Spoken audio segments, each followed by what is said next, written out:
Akhir-akhir ini, jalanan penuh dengan demo. Rakyat teriak, mahasiswa turun, buruh marah. Tapi di sisi lain, para politisi kelihatan adem ayem aja. Pertanyaannya, siapa sih sebenarnya yang paling rugi dalam situasi kayak gini? Mari kita bahas pelan-pelan. Demo itu nggak muncul begitu saja. Selalu ada pemicu. Misalnya, kebijakan baru yang dianggap merugikan rakyat.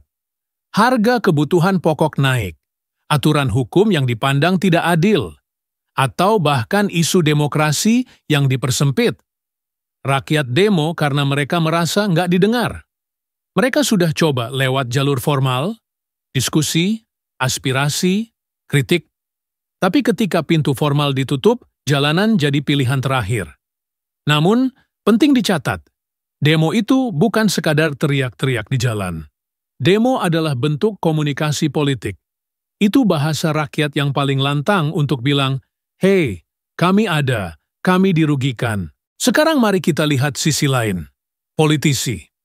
Ketika rakyat ribut, politisi sering terlihat tenang. Kenapa? 1. Mereka punya perlindungan. Kursi politik memberi mereka kekuasaan, fasilitas, bahkan aparat yang siap menjaga. 2. Agenda politik lebih besar. Bagi politisi, demo hari ini sering dianggap badai kecil. Fokus mereka bisa jadi ke pemilu berikutnya, keuangan partai, atau lobi bisnis. 3. Mereka terbiasa. Bagi politisi senior, demo itu hal biasa. Hari ini ada, besok hilang. Mereka tahu, waktu bisa mengikis amarah rakyat. 4. Media framing. Banyak politisi percaya bahwa dengan menguasai media, mereka bisa mengendalikan opini.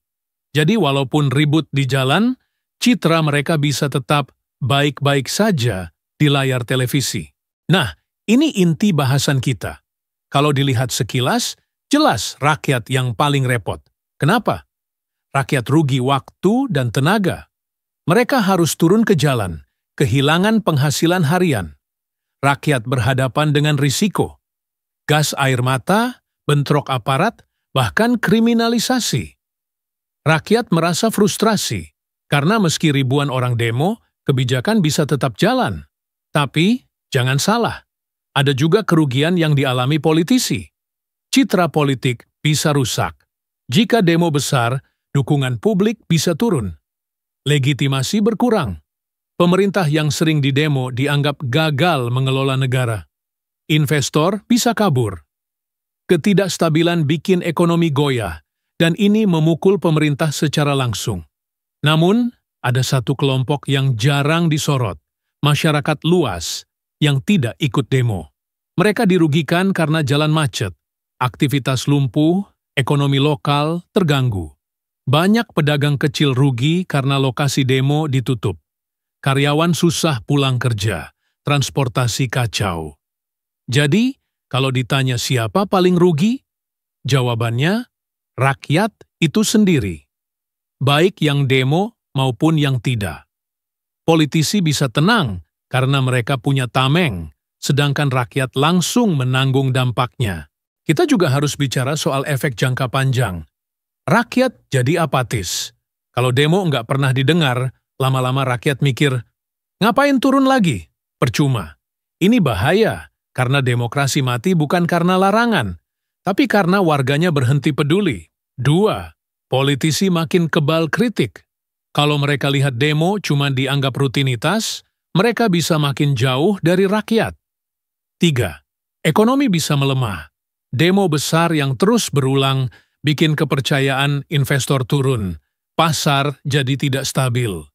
4. Generasi muda kecewa. Mahasiswa yang idealis bisa patah semangat, dan ketika mereka masuk dunia kerja, mereka sudah skeptis duluan. Pertanyaan terakhir, bagaimana seharusnya? Rakyat perlu menyalurkan aspirasi bukan hanya lewat jalanan, tapi juga lewat jalur hukum, media, dan ruang digital. Politisi harus sadar, setiap demo adalah tanda ada masalah serius. Bukan hanya suara bising, tapi sinyal alarm. Media harus berani berpihak pada kebenaran, bukan pada siapa yang bayar. Dan kita sebagai masyarakat harus terus kritis, melek informasi, dan tidak gampang diadu domba. Jadi, siapa sebenarnya yang paling dirugikan? Jawabannya jelas, rakyat itu sendiri. Demo adalah ekspresi, tapi kalau tidak ditanggapi, rakyat tetap yang menanggung biaya sosial, ekonomi, dan psikologisnya. Sementara politisi, mereka bisa tetap duduk tenang di kursi empuk.